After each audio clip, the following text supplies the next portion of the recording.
Celine Evangelista gelar pesta Halloween, penampilan Lucita Luna jadi sorotan. Meramaikan perayaan Halloween di pesta yang digelar Celine Evangelista, penampilan Lucita Luna jadi sorotan.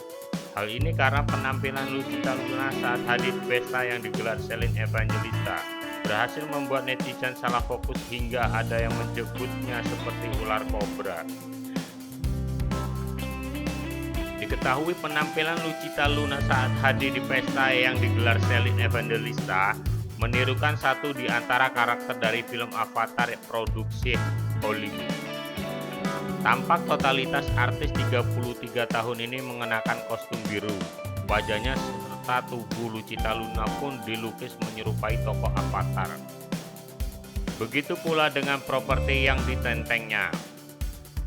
Avatarwati Halloween, tulisnya di Instagram, dikutip Selasa 1 November 2022.